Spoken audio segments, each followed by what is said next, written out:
You are listening to the Techie Leadership Show with Bogdan and Andrei.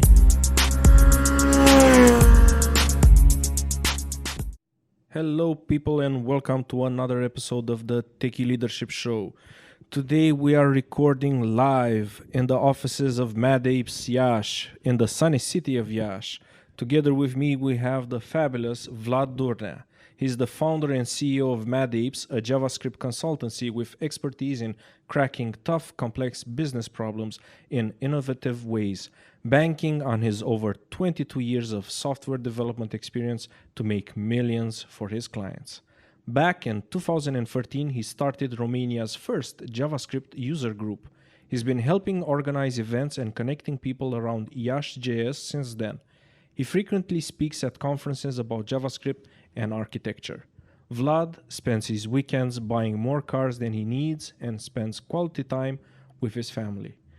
Hello, Vlad, and welcome to the show. Hey, Bogdan. Nice to be here. For our guest listeners, Vlad and us go way back since the early 2000s. The benefits of being born and raised in the same city, I guess, and mixing in the same circles. Vlad, would you like to add a little bit more about yourself? Well, I wouldn't, but perhaps I should, right? Sure. Of course. Yeah. Go right ahead. So, let's see. What can I say about myself? I'm a software engineer, first and foremost. I've been doing it since I've been 12. I started out working for small advertisement agencies doing Flash, and then I just progressed from there. Went to the university, the computer science university, went to the computer science high school. And yeah, I went for a lot of languages. Programming languages, and then I settled on JavaScript around 7 or 8 or 9 even years ago, and I've been doing JavaScript since then. I'm really passionate about it. I've become pretty good at it with time. Just pretty good? Yeah, I think so. I mean, I'm decent. And yeah, I think that's me and the gist of it. Yeah, I have a company now and we do consultancy on JavaScript, but we try to stay small and humble and just provide the best JavaScript care the customer needs. Well, I have a question for you. Like, after all your experience with all the languages and having such a rich background as a software developer, why did you choose JavaScript? Oh man, it was by mistake. I used to work at a company here in Yash, and I used to be a software engineer there. And my technical lead at the time, my team lead, he used to mention me as being the front-end guy to all the clients.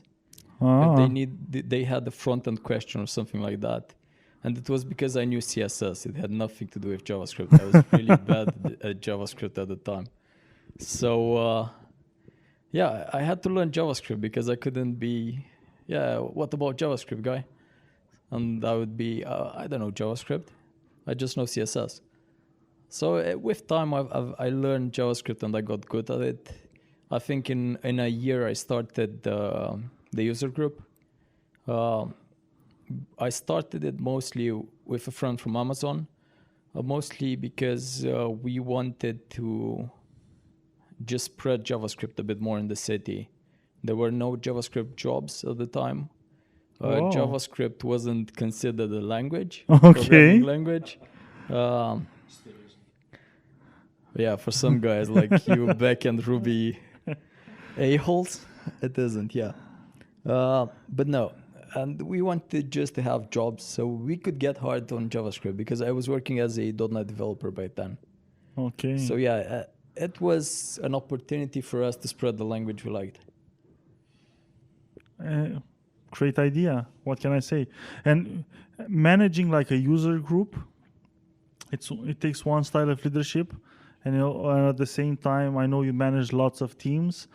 So you have a rich experience of working with people that had to answer to you, and also working with people that, well, they don't have to answer to you. They have to like you to come to the meetups.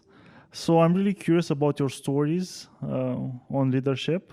So without further ado, what is the biggest leadership success story you witnessed personally?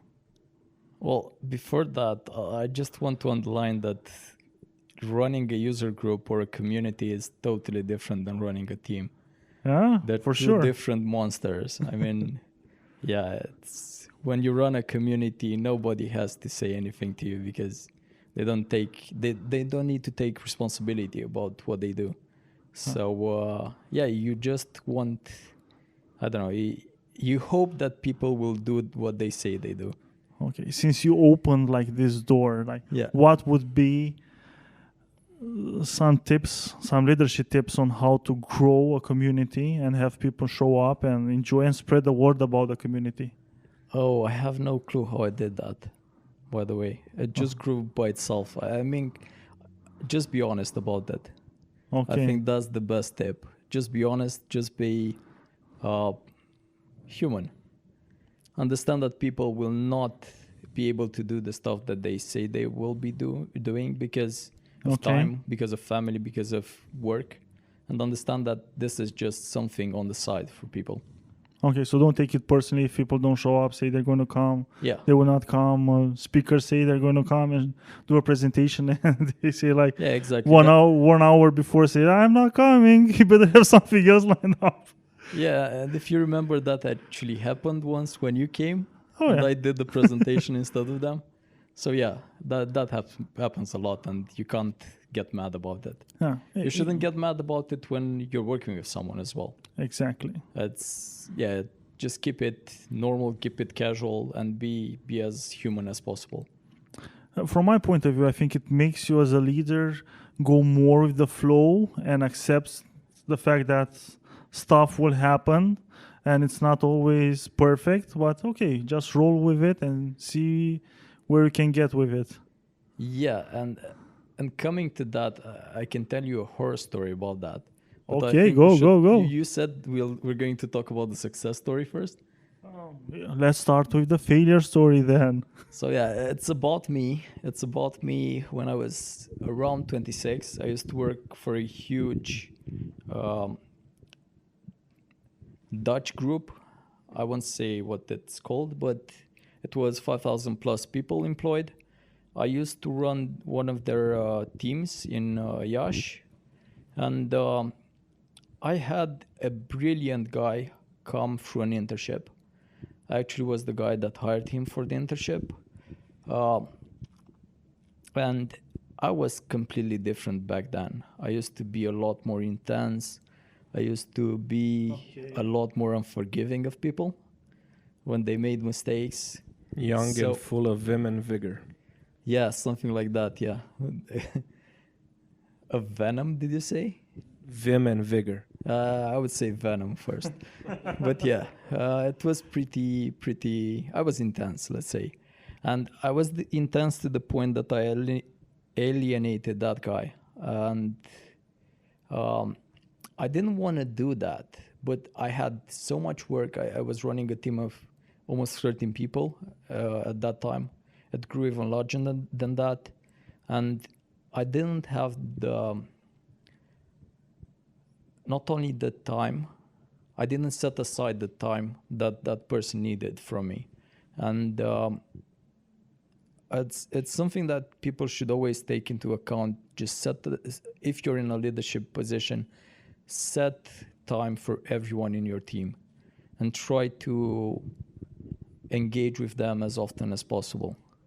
So basically, you didn't offer that guy enough time, or were you offering him time but he was asking for more time? No, I just didn't offer him enough time. Okay. In the sense that I didn't set aside the time for that guy, in the sense that I needed to make him progress in a certain manner. He did progress, but without my help. And especially if you have a position of leadership, you're going to lose a bit of trust because you're not helping that guy progress. You know, it's just a trick you have to do. It's not something that has anything to do with leadership. It's just something that will make your life a lot easier. And how much time is enough time? Because, sometimes teams can get really big and you have to also focus on your work besides giving time to your people. So how much time is enough time? Well, that's one of the problems that I had, because I used to do a full-time developer job there as well, except putting aside the leadership role. Your time is really limited. It does depend on the person, of course. I'm a consultant, so I'm always going to say that it depends for anything like that. But I think if I would have talked, let's say, just have a regular, maybe twice a week meeting with him about how he's progressing. That's what I do now. So I think that's enough to just keep touch with a person and make sure that everything is all right with him and he's progressing the way that he wants to progress. Because it's not about what you want for that guy, it's about what he wants, and you making everything available for him so he can do that. Well, Vlad, one thing that I remarked, like in your answer, you said like I was the team leader, but at the same time I was basically working in production and I had to code, be a software engineer all at the same time. Do you think that's a good idea, like to have the leaders also do coding, and should they code as much as the rest of the team, or maybe just keep abreast of what is happening in the project? What would be like your ideas? Well, it depends exactly on what that person does. For example, I've been a technical lead on multiple occasions. Okay. And you just assign time for every task. A technical lead is sort of a combination between a software developer plus architect plus a bit of the people management part. So you just assign time for each one of those aspects, and you should be okay with that. But yeah, you can't develop full time. You should, I think, if you're trying to do it well, it should be around 30 to 40% of your time.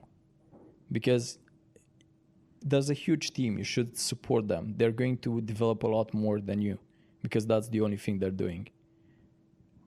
And that's a great point, like you should support them. Yeah. So in your opinion, do you feel like leaders are there to support their teams and help them be better? Yeah. But that's in the job description. Well, every type of management is a support personnel. They're not production. They don't make direct money. They give value to the team by supporting each and every person from that team. So yeah, it's definitely a support role. And that's a healthy mindset to have, at least in my opinion, but not everybody shares that opinion, unfortunately. Yeah, of course. I know a lot of people that understand that management is something, I don't know, on a pedestal, and that you need a certain skill set to be a manager and not just be a human being. They have it wrong. That's why I like servant leadership, because it says like if you're in leadership, you're a servant. Yep. You're not the most important person. You're actually, in a way, you get promoted and demoted at the same time when you step into a leadership position. Yeah. Well, I don't know if it's demoted. You get satisfaction from different stuff. It's like becoming a parent all of a sudden, and you don't get one child, you get a whole bunch of them. Now that I have a kid, I can relate to that. It's very similar. So yeah, maybe people in a leadership position, they should be great parents, because that would help a lot. Back to school moment. Yeah, back to school moment. We don't advertise that if you don't have kids, you cannot be a good leader, But you should be a great parent. I said nothing about having kids. Yeah, it just stepping into leadership. I think it forces you to mature faster. Yeah.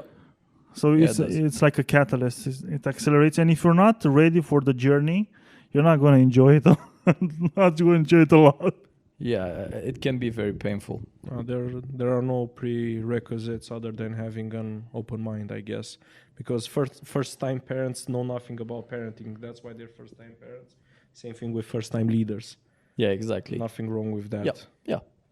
No, you can be like born into it. Not born into it. That's something completely different. But like you can be meant for it. Yes. Yeah. But you can also be born into it.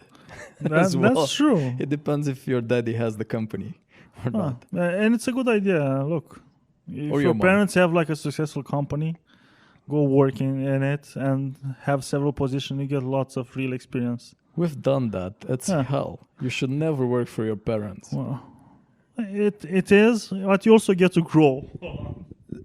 What Vlad was trying to say is never expect payment. Of course, you've got to take it. It's a great way to get a lot of experience and do a lot of very hard, very difficult labor, very long hours. But it's a launching platform. So Yeah, and it's a way to learn how to stretch your buck from time to time because you're getting paid so little. Do it while you're young. Do it for a while, and as soon as you have enough experience to know what you want, and I would say don't do it if you don't want to do it for life. It's a lot better to stay away from it. It's a lot cheaper for yourself. It's a lot better for your development. Again, it depends from person to person. For your nerves and stuff. It can be really stressful working with family. Yes, it is. It is stressful. But our experience, it seems to be the same. Yeah. It's stressful working with family, but some other families, maybe there's okay. It's okay to work with them. Yeah, there's a lot of family business that seem to work somehow. At least on the surface. Yeah. Outside in, yes, but inside, towards outside. It's like backend and frontend. Yes. You know, it can be a shitty backend, but if the Exactly. frontend We know nice, about shitty backends and really nice front ends. nobody realizes it. Well, it's the secret in software. You need to have like really nice front end because that's what you present. Nobody looks at the back end. Yeah, exactly. When I used to do demos for clients during sprint demos or something like that, I was always focusing for us to finish the front end work first because they wouldn't realize if there's a backend there at all. Oh. So we would just push through the stories and then fix the backend later. So that's like a nugget of wisdom, Yeah, exactly. hard-earned wisdom. Small parentheses there. Going back to development and what I always try to work with other teams. I always said, listen, when you get a requirement from a client, do the front end stuff first, mock it, doesn't matter, do everything, and always challenge your client to give his opinion if he likes how it looks, if he likes how it feels, because this is the part where any change is easy to make. And once he gives his go ahead with how it looks, then you can start and make permanent stuff, go with the back end and actually tie a database to it, use real data, and do the expensive stuff that you can't really change on a dime. Well, you can now. Nowadays, you can change that on a dime.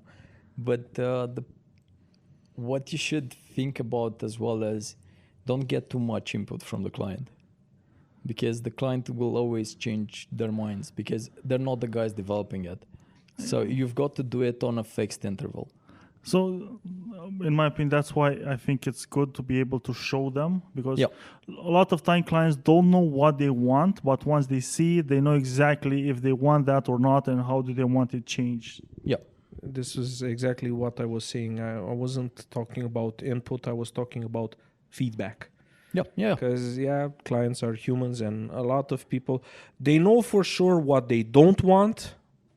Most people, at least in my experience, in all fields, not really sure about what they do want until they actually try something.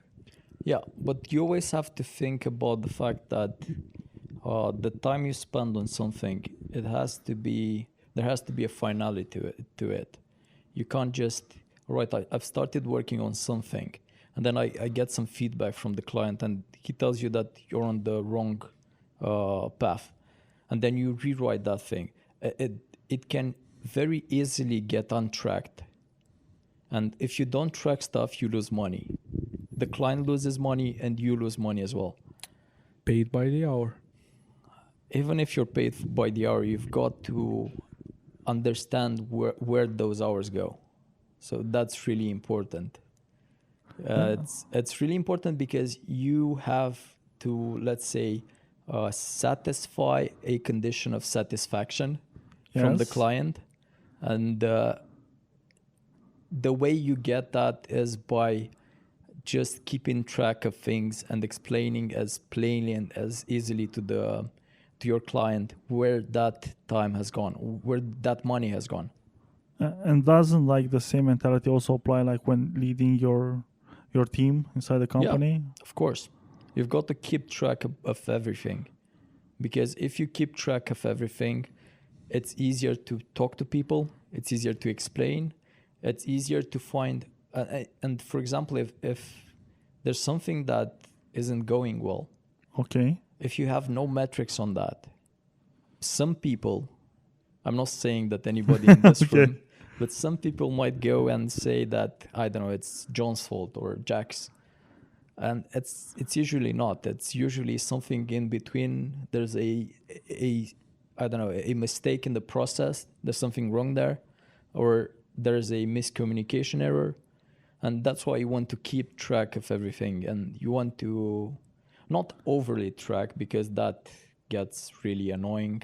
So like how do you track? micromanaging. Like for me, what would you do to track a team and its progress and the projects? So do you use like software, or do you just do it in your mind? Like Now, some tips about tracking. the interesting part is that now we live in very interesting times, let's say. Okay. Because of so many people working remote, you track things differently. There's a lot more, let's say, written down stuff, because you have to message them and you won't call them. Because if you call them, you don't get that async response. You just have, if somebody calls you, you've got to leave everything that you're doing and answer that call. Okay. And what you do, you write a message to someone and you ask him, hey, how's it going on that thing? And several hours later, or several minutes or seconds, Or days. somebody's going to respond and tell you how it's going. So it's a bit more of an async environment right now than it would have been if you would be at the workplace and you just go, like you go through an open space or that or something like that, and somebody sees you there and they ask you a question. Because right now nobody sees you there. Yeah, they don't know if you're focused, working on something or not. And people just think, I don't want to bother him now because maybe he's working on something or something else. And you've got to be more engaged and ask people about their statuses and stuff like that. Funny thing, I've always looked at development, well, mainly software development, as being a fully async process, because let's be honest, you can't have two people working at the same thing at the same time. Oh yes, you can. I did it last week. We didn't realize the stories were written differently and it was the same story. Okay. Bar that. Generally, the difference between, as you mentioned, an office environment and work remote environment, basically it's not that one is async and the other isn't. You just have slightly longer intervals, but that's mainly because people don't have the experience to work remote. It's something that will be solved with time and experience. Yeah. And you could just say it's a bit more async. Yeah. Though it's really dumb saying that, but yeah. Okay. And moving on, Vlad, what is the biggest leadership success story you've witnessed personally? Man, not to brag, but it's still mine. Great. Yeah.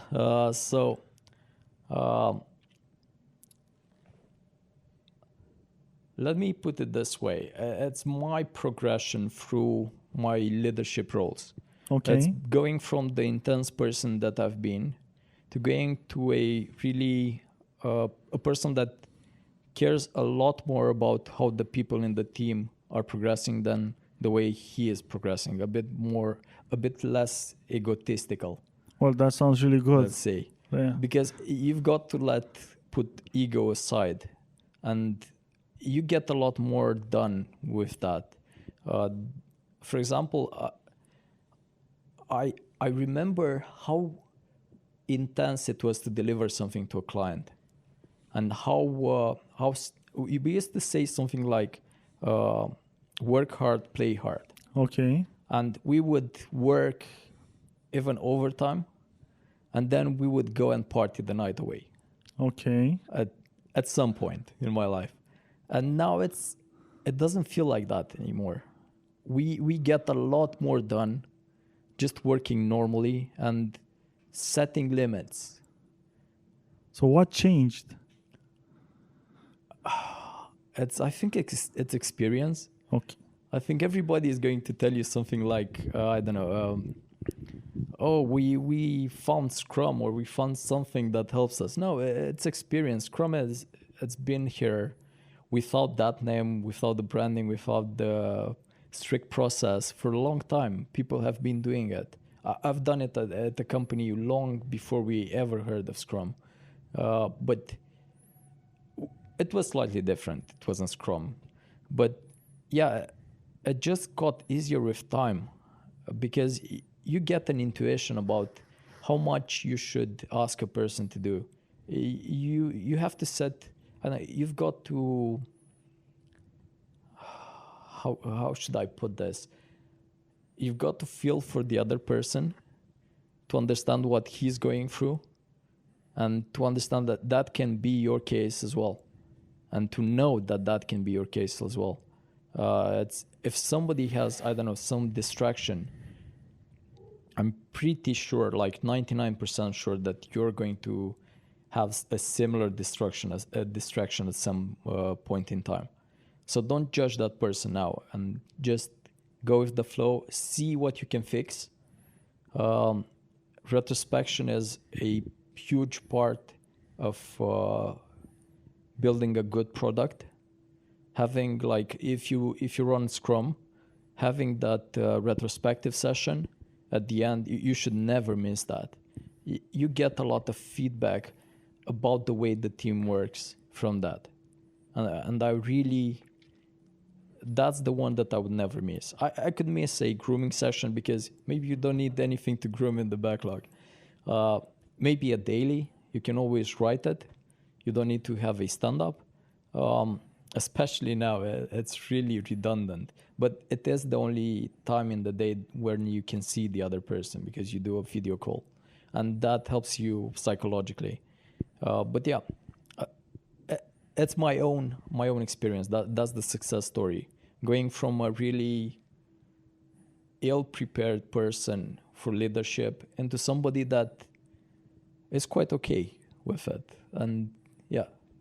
Funny you should mention about being not necessarily lenient, but understanding that when somebody's going through something, that you might be going with something similar, or went through something similar in the past. So be understanding.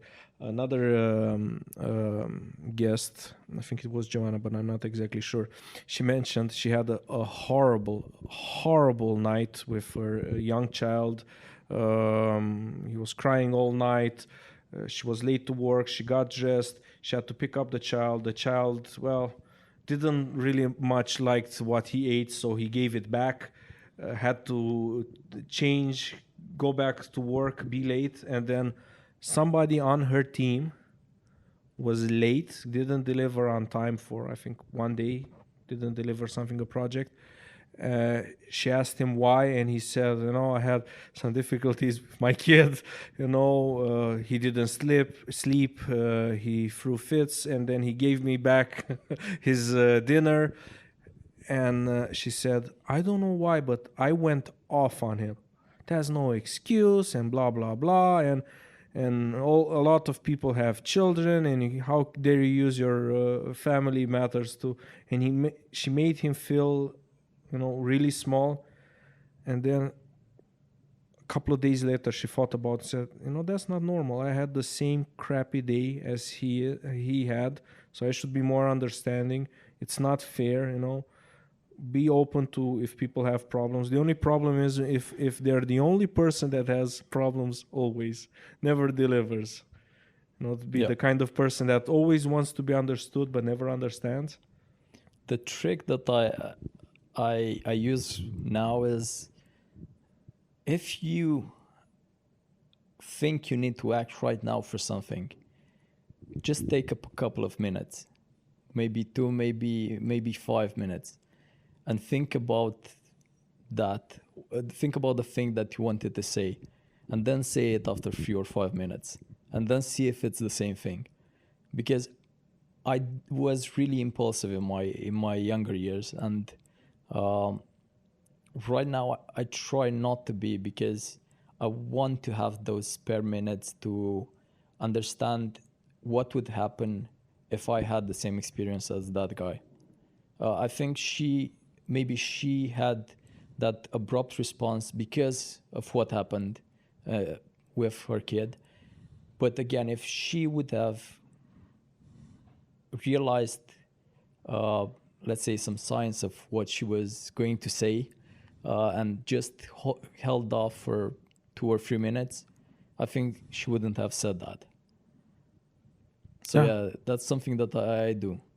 That's and it's something that it's important not to be too rash, because it's easy to say stuff. It's really hard to take it back once it's out there. Yeah, it's actually impossible, and you get to hurt another person, and especially you also get to hurt yourself, because you're going to give yourself a thrashing, a worse thrashing than somebody else could give you, because how could I say that? How could I be so stupid? And have all this internal dialogue going on. So it's best to avoid the situation if you can, and just be. It comes with maturity and experience, basically. I think it comes with not having an ego anymore. You've got to leave your ego aside. I think that's something that really helped me, because I used to be really egotistical. I wanted to do everything. I wanted to be the best guy in the room. I wanted to answer all the questions. So what changed?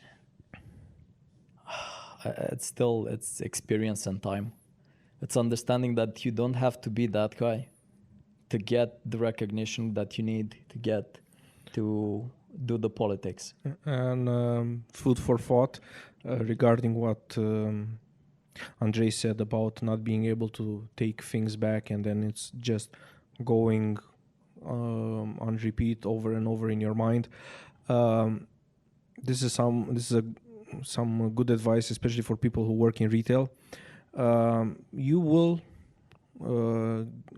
be put in situations where people speak to you in a very unpolite manner, so to say. First thing, try not to take it to heart, but to make yourself feel a little better, just imagine they're speaking to you that way for a couple of minutes, okay? They speak to themselves that way 24/7. So just food for thought. Imagine, as bad as it is for you, imagine you don't have to be put in a situation where you get to hear that awful dialogue nonstop. Now, on the other hand, I used to work on retail. I used to own a travel agency, and that was the case for a long, long time. I worked there about 6 years, while I was also doing development for different companies. And that was the family business.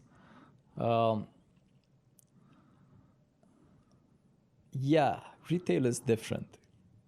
Because in my opinion, you can always take something back if you're honest about that. So if you are truly honest, you can tell somebody, right, I fucked up. Okay. This is why I fucked up. I'm really sorry. It's not going to happen again. And even if it happens again, you can still go to that person and say, yeah, man, I fucked up again. It does matter. It's a difference in relationship. The client that you see on a retail basis, that's some guy that comes off the street. You don't know. You don't have the relationship. You don't have a relationship. You don't have a background. You don't need to work with that guy for the next 10 years. Yeah. You might never see that guy again, or gal. But in software, if it's a client of yours or colleagues that you have, you're going to see them a lot. Yeah, and look, for example, that thing with the kid. I had that in the first couple of months when my kid was born. And yeah, I lost a client. And I didn't lose a client because of...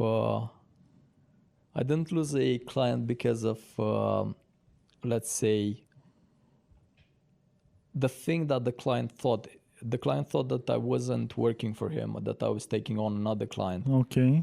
It was just such a stressful time in my life that deadlines got a bit overboard and stuff like that. And it was on a continuous basis, because when you're put into a new situation, and I was working remotely back then, and you're working remotely and you don't get feedback, it's really hard to realize that you are stretching things over and going over deadlines, especially if nobody tells you that you went over a deadline. Oh. So, for example, that's what I'm trying to make sure in my company that never happens. For example, me not saying that you went over a deadline, I don't know, for months, and then telling that guy, hey, a month ago or 2 months ago, you went over a deadline. Because it's really awkward. And for it's too both late. parties, yeah, and it's far too late for that thing to change. And yeah, it was the thing to do. We actually parted ways fairly well, and we talked a couple of weeks ago, and we might do business in the future as well. Again, because but still, it was a really awkward situation. Sometimes it happens, but what I'm curious about is like, what advice would you have for professionals that are also, they just became parents and they have to manage having a baby and then also being professional at work? Would you have some tips for them to make their life easier, or at least to unburden their souls? Man, if you can take your job part-time, that's the best thing. I mean, I don't know. Me and my wife, we wanted to do everything ourselves. And we were pretty stubborn about that. We liked what we've done with our kids. She's really smart, and she is, again, every parent loves their kid. But I'm not sure we would have done it like that. We would have taken a lot more help.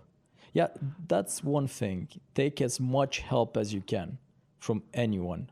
Well, not anyone. You shouldn't take it from a guy. Vet them a little. Yeah, just vet them a little. But yeah, if family wants to help, just take help.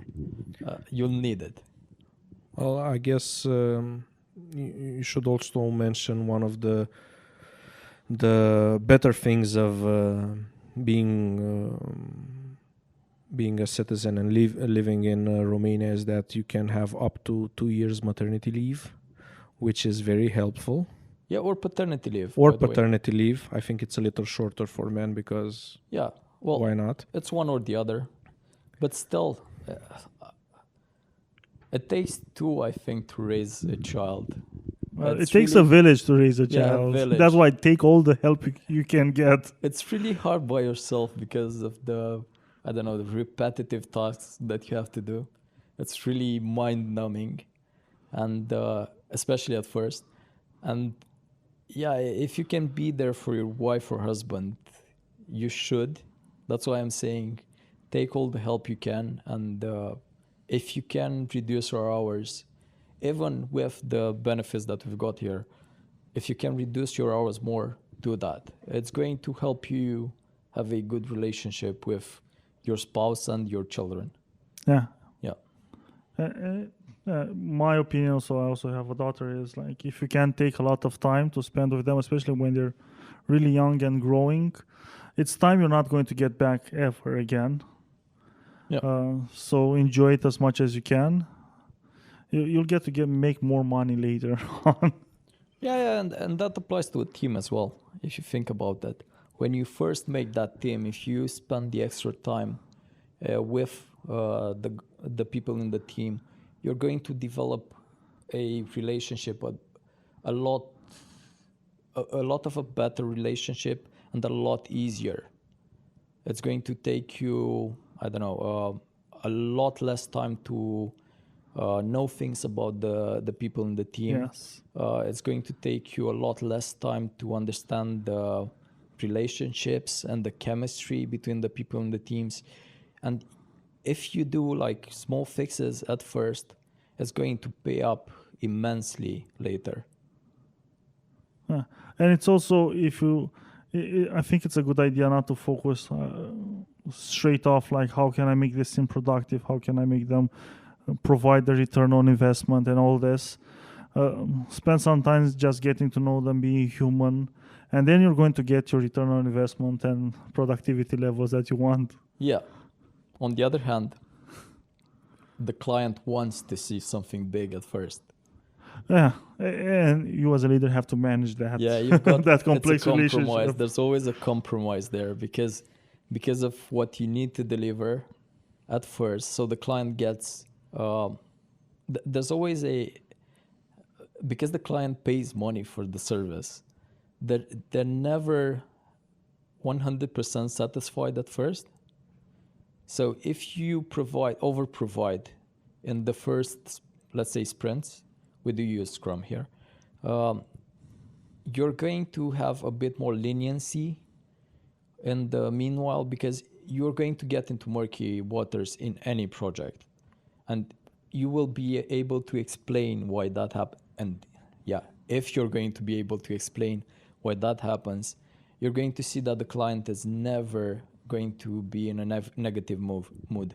They're always going to be positive about it because you did, I don't know, it's like an arc. Over provide at first, be as safe as possible in the middle, and then try to over provide when you deliver. Yeah, at the end. So make a very good first impression. Show that you are diligent, careful, attentive, and you can bank on that later on when problems, and they will appear. Yeah. Such as life, such as every project. The more complex or long based or more people you need on it, the higher the chance for stuff to go wrong. Bank on it is a really good way to put it. I think it's a great way. Okay, so to move on to the next course. Yeah. What is your leadership philosophy, Vlad? Oh, it's be human. It's not be an asshole. Just understand that anything that happens to a peer of yours can happen to yourself. Don't think that you're better than anyone, because that surely isn't the case. So no God syndrome, like I am the God manager of this team. You shouldn't be in leadership. You should be in, I don't know, I don't want to say where you should be. Okay. But yeah, no God syndrome, no managing from an ivory tower, which is something that architects used to do. Okay. Even doing right now.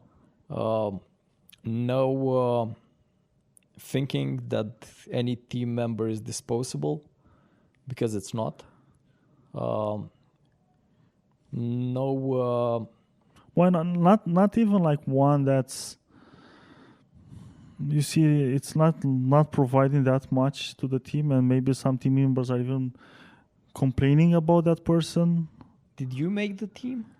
Did you build it up? Because if you build it up, then that's a fair point. Yeah, that's a fair point. That's probably your issue there. And yeah, of course, you should take somebody out of the team, but have a replacement for that person and have it immediate.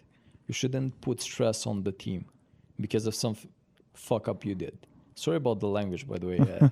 I do swear a lot in English. I don't do it as much in Romanian, I hope. No, in Romania, no, it's something when it comes to English. That's because I used to speak at conferences, and there's something from Louis C.K. which I shouldn't promote in these times, but yeah, Louis C.K. has a joke about him talking with Seinfeld and saying Seinfeld's telling him that the fuck word is like a Corvette, and then him hanging up the phone and thinking, I can use the fuck word to get laughs, but then realizing that Seinfeld lived in Long Island, so a Corvette is a pretty shitty car for him. You know? It doesn't help him. No. Yeah. No, regarding what you said, and just a small parentheses. I forgot the name of the author of the scientific paper, but it was proven that people have different personalities for different languages. Yeah. So if you're fluent in 3 different languages, you have 3 different personalities. You're a different person in every language you speak. Yeah, of course. So food for thought for people who don't necessarily like themselves and want to change themselves. Go live somewhere where you know another language. Try that for a while. Or get to learn another language. Or get to learn another language. And you're going to change yourself. Yeah, okay. And Vlad, since I know you mentored a lot of juniors and helped them grow. Yeah. So what would be your top leadership tips you have for aspiring leaders? It would be exactly what I said. Don't be an asshole. Be human. Understand that everybody makes mistakes. Put yourself in the other shoes. Try to,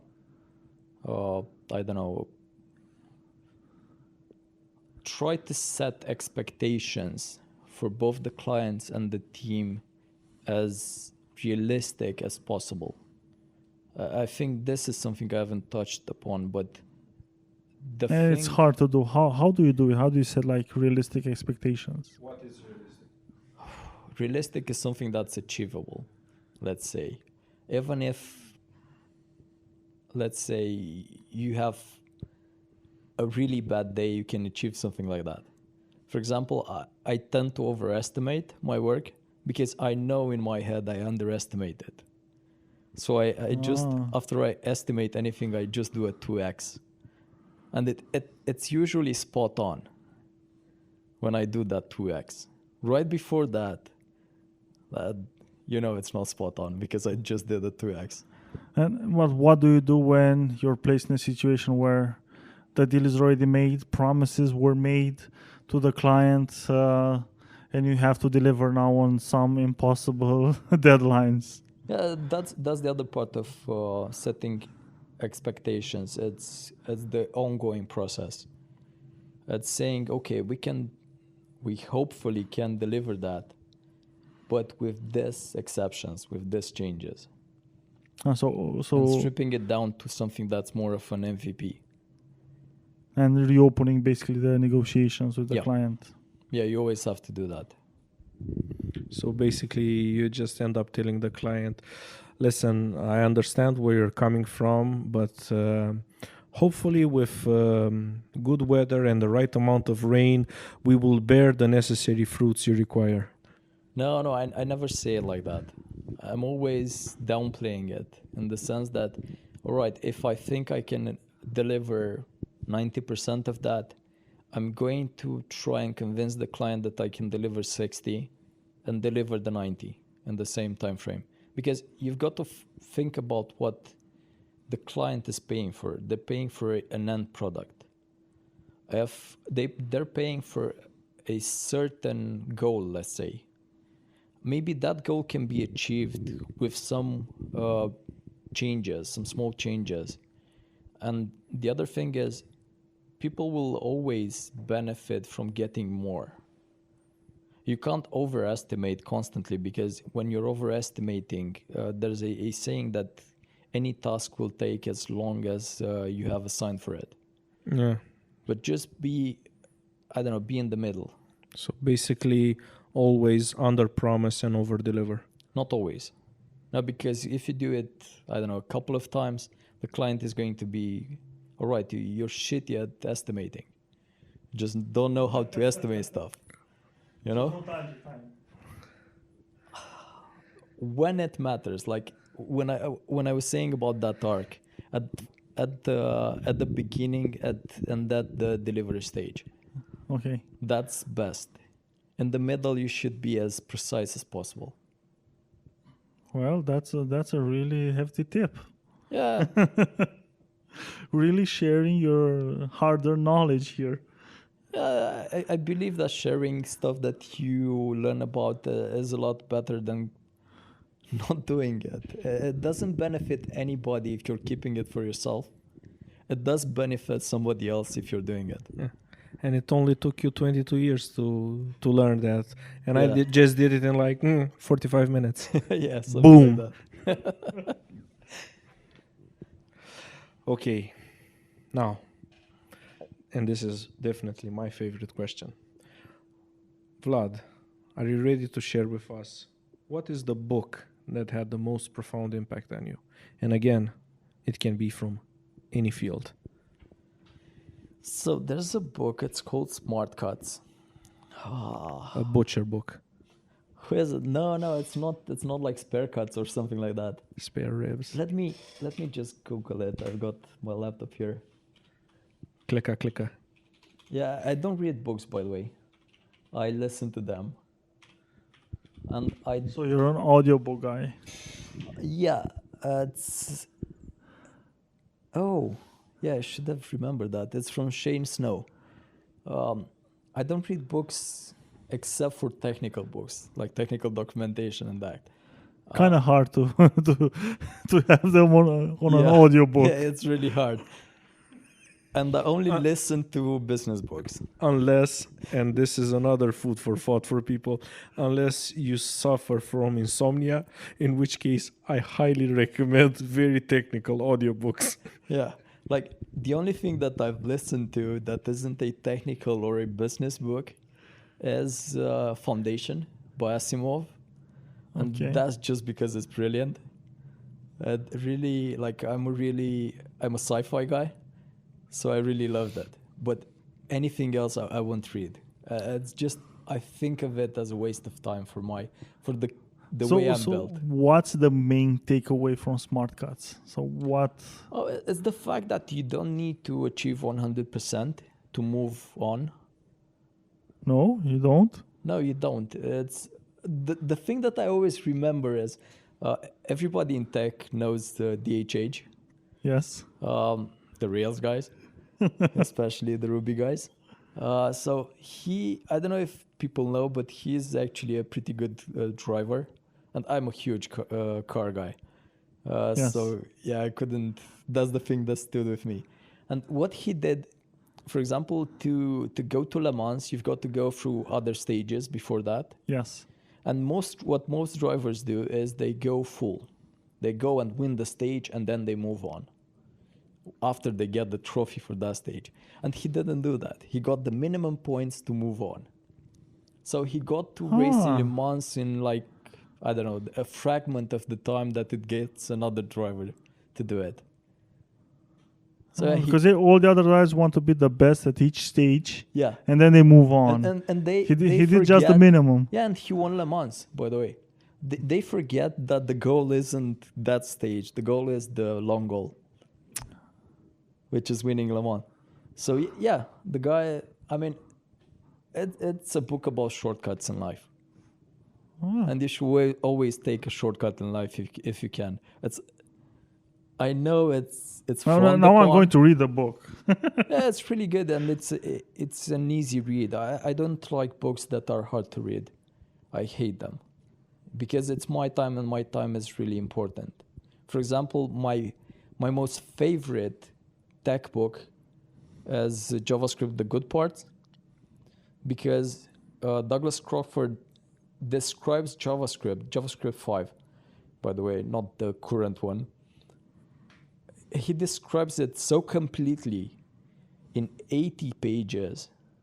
Well, 100 and something pages. It's 80 physical pages. So completely that you would never think that it could be described so well.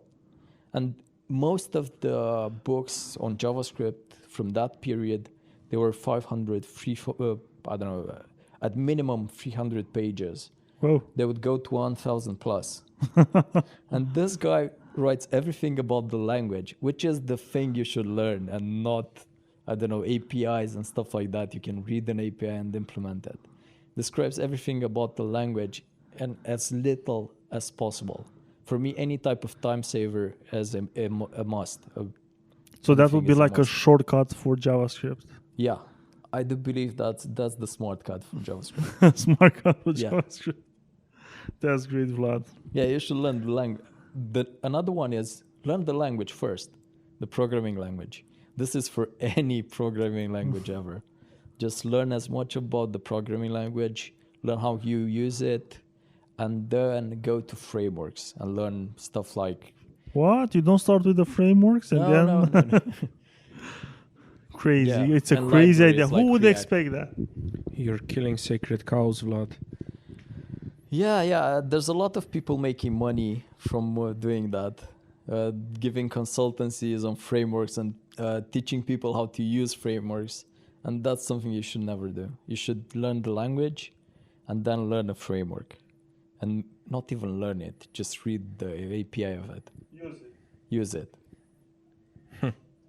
Yeah, I'm usually a maverick in my industry. Yeah. And that's being a maverick, if you can imagine that. Yeah, that's being a maverick, by the way. Yeah. Vlad, if people want to find out more about you, where should they go? Oh, I'm not really public. I don't write a lot of stuff. I try to interact with people face to face. But I've got a LinkedIn page. Okay. And if you write me on LinkedIn or on Twitter, it's my last name on Twitter. I'll usually respond. Yeah. I'm going to put I'm not like very links. active on Twitter. I just DM people. Okay. No, I always wanted to do this. I am going to put on links. Okay. Because usually I keep hearing Andrei saying, oh, don't worry. You don't even have to give me the details of the author of the book. I'll magically find it and put on And links. Bogdan is the magic. I get and it. I'm the one who has to rack my brains and curse at all the gods for 45-50 minutes straight to find some obscure link to place on the website. So don't worry, Vlad. I will put the links to your Twitter and to your LinkedIn and anything else you require. You can put my company website as well, but I will we have add to that work on as the well. website as well. Don't worry, I will add that as well. That was awesome. Well, thank you so much, Vlad, for coming on the show. Right, guys, it's been a pleasure. Have a great day, everyone. Bye. Have a good one, guys. That was today's episode. Tune in daily. Rate, like, subscribe, and share, please. Oh, you can find further info and materials in the show notes on techyleadership.com, including links to the guest book recommendations.